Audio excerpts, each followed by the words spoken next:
ഫർഹാൻ, കഴിഞ്ഞ തദ്ദേശ തെരഞ്ഞെടുപ്പിൽ CPM ഇടതുപക്ഷം വലിയ തിരിച്ചടിയാണ് നേരിട്ടത്. പക്ഷേ ഇപ്പോൾ പലരുടെയും വായിൽ നിന്ന് പ്രത്യക്ഷമായും അല്ലാതെയും തന്നെ കേൾക്കുന്ന ഒരു കാര്യമുണ്ട്. പിണറായി വിജയനെതിരെയുള്ള ഒരു ഭരണവിരുദ്ധ വികാരമായിരുന്നു CPM-നെ താഴെ ഇറക്കിയത് എന്ന്. അത്തരത്തിൽ വിശ്വസിക്കുന്നുണ്ടോ? CPM-നാണോ വീഴ്ച പറ്റിയത്, അതോ പിണറായിക്കാണോ വീഴ്ച പറ്റിയത്? നോക്കൂ, കേരളത്തിലുണ്ടായത് വെറും ഒരു ഭരണവിരുദ്ധ വികാരമല്ല. അധികാരവർഗത്തിനോടുള്ള ജനങ്ങളുടെ ഏറ്റവും വലിയ പ്രതിഷേധമാണ് ഈ തെരഞ്ഞെടുപ്പിലൂടെ കേരളത്തിലെ പ്രബുദ്ധരായിട്ടുള്ള ജനങ്ങൾ നൽകിയത്.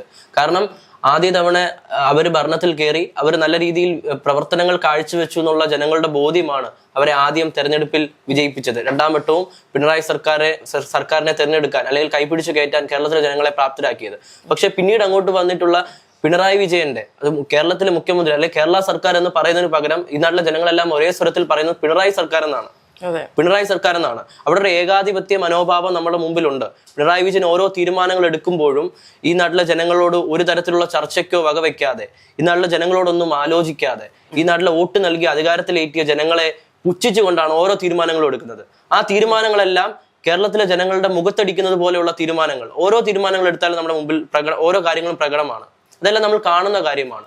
ഈ നാട്ടിലെ ജനങ്ങളെ എന്താ പറയുന്നത്, അതിനെ എതിർക്കുന്നവരെ ശത്രുവായി കണ്ടുകൊണ്ട് അവരെ സമീപിക്കുക, അല്ലെങ്കിൽ ഈ പറയുന്ന പോലെ നമ്മുടെ മുമ്പിൽ കേരയിൽ പോലെയുള്ള ഒരു സംഭവമുണ്ട്.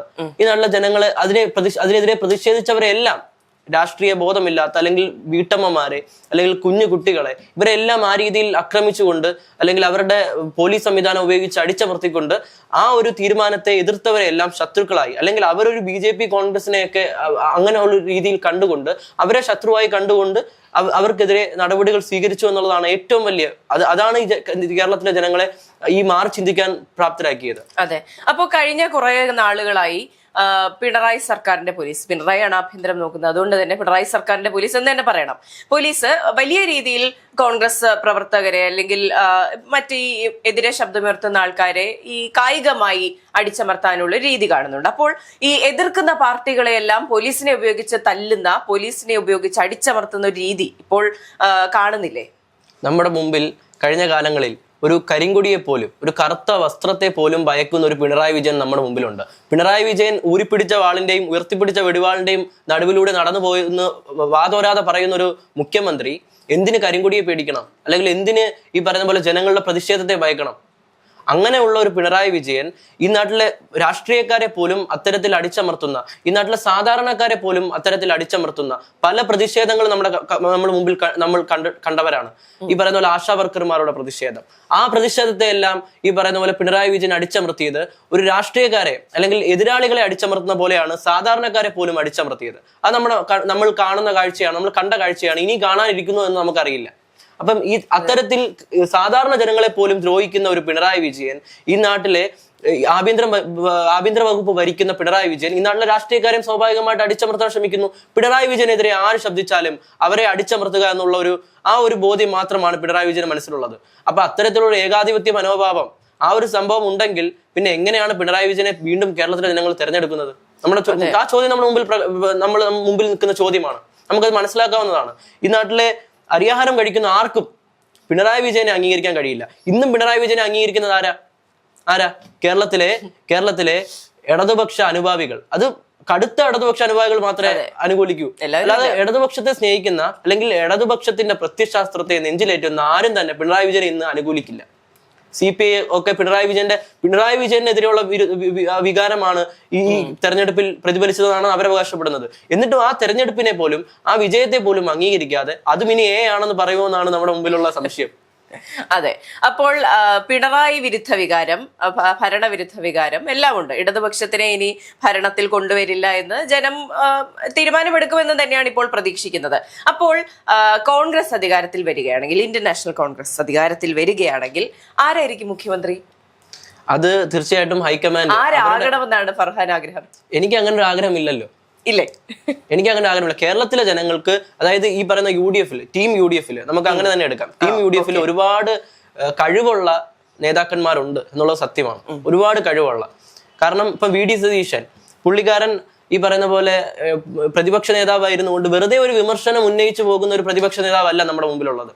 വെറുതെ പിണറായി വിജയനെതിരെ വിമർശനങ്ങൾ ഉന്നയിച്ച്, അല്ല ഈ പറയുന്ന പോലെ പിണറായി വിജയന്റെ ന്യായമായിട്ടുള്ള ജനങ്ങളെ നല്ല രീതിയിൽ സേവിക്കാൻ കഴിയുന്ന പല വികസന പ്രവർത്തനങ്ങൾക്കും ഈ നാട്ടിലെ പ്രതിപക്ഷ നേതാവ് ചുക്കാൻ പിടിച്ചിട്ടുണ്ട്, അതിനെല്ലാം അംഗീകരിച്ചിട്ടുണ്ട്, വികസന പ്രവർത്തനങ്ങളെല്ലാം അംഗീകരിച്ചിട്ടുണ്ട്. പൂർണ്ണമായി അല്ലെങ്കിൽ പിണറായി വിജയൻ എന്ത് ചെയ്താലും അല്ലെങ്കിൽ ഇടതുപക്ഷ സർക്കാർ എന്ത് ചെയ്താലും അതിനെ എതിർക്കുന്ന ഒരു പ്രതിപക്ഷ നേതാവല്ല പുള്ളി. അപ്പൊ അത്തരത്തിൽ കേരളത്തിലെ ജനങ്ങളെ കരുതാൻ പ്രാപ്തരായിട്ടുള്ള ആരുണ്ടോ അവർക്കെല്ലാം കേരളത്തിലെ മുഖ്യമന്ത്രിയാകാം.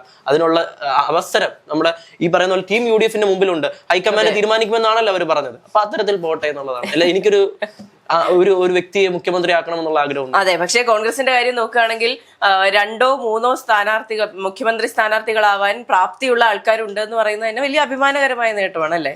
തീർച്ചയായിട്ടും. ഈ പറയുന്ന പോലെ പല അതായത് മാധ്യമധർമ്മം എന്തെന്നറിയാത്ത പലരും അവര് കടിപിടി കൂടുന്നു എന്നുള്ള ടൈറ്റിലൊക്കെ കൊടുത്ത് വാർത്തകൾ വിടുന്നു, നമ്മളത് കാണുന്നതാണ്. അത്തരത്തിലുള്ള കാര്യങ്ങളൊന്നുമില്ല. കേരളത്തില് ടീം UDF കൃത്യമായിട്ട് അതായത് മുഖ്യമന്ത്രി സ്ഥാനാർത്ഥിയാക്കാൻ ഒരുപാട് പേരുണ്ട്. പക്ഷെ അത്തരത്തിൽ മുഖ്യമന്ത്രി സ്ഥാനാർത്ഥി ഇല്ല എന്നുള്ളത് ഹൈക്കമാൻഡ് തീരുമാനിച്ച് കേരളത്തിലെ ജനങ്ങളോട് പറഞ്ഞതാണ്.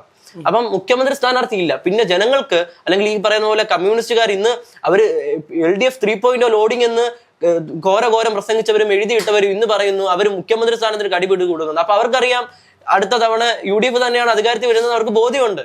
അവർക്ക് ആ ഒരു ബോധ്യം മനസ്സിലോട്ട് അവരെ സമ്മതിച്ചു. പുറമേ സമ്മതിച്ചില്ലെങ്കിൽ അവരുടെ മനസ്സിൽ ആ ഒരു ചിന്ത വന്നു. കാരണം അതുകൊണ്ടാണല്ലോ ഇപ്പം VD സതീശൻ മുഖ്യമന്ത്രി ആവുക. അവർ ഭയക്കുക VD സതീശൻ മുഖ്യമന്ത്രി ആയാൽ എന്ത് ചെയ്യും എന്നുള്ളൊരു ഭയം അവരുടെ മനസ്സിലേക്ക് കടന്നു വന്നു. അത്തരത്തിലുള്ള കാര്യങ്ങളാണ്. അപ്പോൾ ശശി തരൂരിന്റെ സാധ്യത എത്രത്തോളാണ്? ശശി തരൂർ നമ്മൾ നോക്കുകയാണെങ്കിൽ മോദിയെ പുകഴ്ത്തുന്നു, എപ്പോൾ BJP പോകുമെന്ന് ചോദിക്കുന്നു. അപ്പോൾ ശശി തരൂരിനും കേരളത്തിൽ സാധ്യതയുണ്ടോ മുഖ്യമന്ത്രിയാകാൻ? ഒരു മുഖ്യമന്ത്രി ആകണമെങ്കിൽ ആദ്യം ഈ പറയുന്ന ഇന്ത്യൻ നാഷണൽ കോൺഗ്രസിന് അല്ലെങ്കിൽ UDF ഏറ്റവും സാധാരണപ്പെട്ട പോസ്റ്റർ ഒട്ടിക്കുന്ന അല്ലെങ്കിൽ വീടുകൾ കയറി ഇറങ്ങുന്ന, ഒരു ഇലക്ഷൻ വരുമ്പോൾ വീടുകൾ കയറി ഇറങ്ങുന്ന ഒരുപാട് സാധാരണക്കാരുണ്ട്. ഒരു പഞ്ചായത്ത് മെമ്പർ പോലും ആകാൻ കഴിയാത്ത ഒരുപാട് സാധാരണക്കാരുണ്ട്. അവരുടെ മനസ്സിലൊരു സ്ഥാനമുള്ള ഒരു നേതാവ്, അവരുടെ മനസ്സിലൊരു സ്ഥാനമുള്ള ഒരു നേതാവിനാവണം മുഖ്യമന്ത്രി ആകാൻ. അതായത് ഈ പറയുന്ന പോലെ ജനങ്ങൾ അംഗീകരിക്കുന്ന ഒരാളായിരിക്കുമല്ലോ മുഖ്യമന്ത്രി ആകുന്നത്.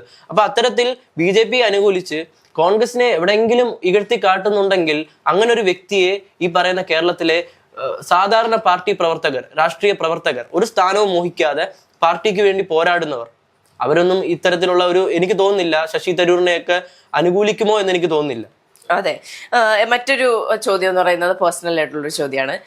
ഇപ്പോഴത്തെ കുട്ടികളെ നോക്കുകയാണെങ്കിൽ എനിക്ക് രാഷ്ട്രീയം വേണ്ട, എനിക്ക് രാഷ്ട്രീയ പാർട്ടികളോട് കൂറില്ല, എനിക്ക് വോട്ട് ചെയ്യാൻ ആഗ്രഹമില്ല എന്ന് പറയുന്ന ഒരുപാട് കുട്ടികളുണ്ട്.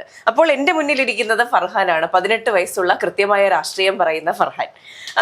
എന്തുകൊണ്ടാണ് കുട്ടികളല്ല 18 വയസ്സിന് ശേഷം അല്ലെങ്കിൽ യുവതലമുറയ്ക്ക് രാഷ്ട്രീയം വേണമെന്ന് തോന്നുന്നത്? ഇന്ന് നമുക്കറിയാം അരാഷ്ട്രീയത അഭിമാനമായി കാണുന്ന ഒരുപാട് പേര് നമ്മുടെ സമൂഹത്തിലുണ്ട്. രാഷ്ട്രീയം എന്ന് പറയുമ്പോൾ അവർക്ക് പുച്ഛമാണ്. പക്ഷെ കേരളത്തിൽ വരുന്ന എല്ലാ ആനുകൂല്യങ്ങളും എല്ലാ ക്ഷേമ പ്രവർത്തനങ്ങളും എല്ലാം അവർക്ക് വേണം. കേരളത്തിൽ ഓരോ മാറ്റങ്ങൾ അവർക്ക് വേണം. ഇന്ന് ഈ കേരളത്തിൽ അല്ലെങ്കിൽ രാജ്യത്ത് നടന്നുകൊണ്ടിരിക്കുന്ന ഓരോ കാര്യങ്ങൾക്കെതിരെയും സംസാരിക്കുവാൻ, നല്ല കാര്യങ്ങളെ നല്ലതായി കാണുവാൻ അല്ലെങ്കിൽ മോശം കാര്യങ്ങളെ എതിർക്കാൻ, പ്രതിഷേധിക്കാൻ അവർക്കൊരു പറയുന്ന പോലെ ഒരു പ്രാപ്തി അല്ലെങ്കിൽ ആ ഒരു മനസ്സില്ലാന്നുണ്ടെങ്കിൽ പിന്നെ എന്ത് ചെയ്യാനാണ്? അവർ ഈ പറയുന്ന പോലെ രാഷ്ട്രീയത്തെ വെറുപ്പോടുകൂടി കാണുന്നു. അത് തീർച്ചയായിട്ടും തെറ്റായിട്ടുള്ള ഒരു സമീപനമാണ്. ഇന്ന് നമ്മുടെ ഈ സ്വാതന്ത്ര്യം ഉൾപ്പെടെയുള്ള നമ്മൾ വിദ്യാർത്ഥികൾക്ക് പഠിക്കാൻ ഉൾപ്പെടെയുള്ള സൗകര്യങ്ങൾ ഉണ്ടാക്കിയത് രാഷ്ട്രീയ പ്രസ്ഥാനങ്ങളിലൂടെയുള്ള പ്രതിഷേധങ്ങളും അതുപോലെ തന്നെ അവരുടെ സമര പോരാട്ടങ്ങളുമാണ്.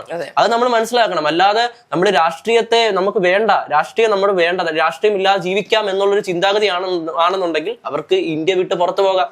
ഇന്ത്യയിൽ താമസിക്കുമ്പോൾ സ്വാഭാവികമായിട്ട് ഇന്ത്യയിൽ ഉണ്ടാകുന്ന ഓരോ തീരുമാനങ്ങളും, ഓരോ നയങ്ങളും, ഓരോ കാര്യങ്ങളും, ഈ നാട്ടിലെ ജനങ്ങൾക്ക് കൊടുക്കുന്ന ഓരോ കാര്യങ്ങളും അതിലെല്ലാം രാഷ്ട്രീയമുണ്ട്. രാഷ്ട്രീയമില്ലാതെ എന്തെങ്കിലും ഇന്ത്യ മഹാരാജ്യത്തുണ്ടോ, ജനാധിപത്യ സംവിധാനത്തിലുണ്ടോ? ഇല്ലെന്നുള്ളതാണ് എന്റെ ഒരു ചിന്ത. എങ്ങനെയാണ്? അപ്പം രാഷ്ട്രീയം എല്ലാവർക്കും വേണം. അത് തീവ്രമായിട്ടൊരു പാർട്ടിയെ അനുകൂലിക്കുക എന്നുള്ളത് മാത്രമല്ല, അല്ലെങ്കിൽ എപ്പോഴും പോയി ഒരു പാർട്ടിക്ക് തന്നെ കൈപ്പത്തിക്കാണെങ്കിൽ കൈപ്പത്തിക്ക് കുത്തുക, അല്ലെങ്കിൽ ഇടതുപക്ഷത്തിനാണെങ്കിൽ അരിവാളിന് കുത്തുക, അങ്ങനെ ഒരു രാഷ്ട്രീയ ബോധമല്ല. കൃത്യമായിട്ടുള്ള രാഷ്ട്രീയ ബോധം, എതിർക്കാൻ, പ്രതിഷേധിക്കാൻ, നമ്മളൊരു തെറ്റ് കണ്ടാൽ അതിനെ നമുക്ക് ചൂണ്ടിക്കാണിക്കാൻ പറ്റുന്ന ഒരു രാഷ്ട്രീയ ബോധം. അല്ലാതെ ഒരു അടിമത്തത്തിലേക്ക് പോകരുത് എന്ന് മാത്രമാണ് എന്റെ പ്രായത്തിലുള്ള അല്ലെങ്കിൽ ആ ഒരു യുവതലമുറയിലേക്ക് കടക്കുന്നവരോട് എനിക്ക് പറയാനുള്ളത്.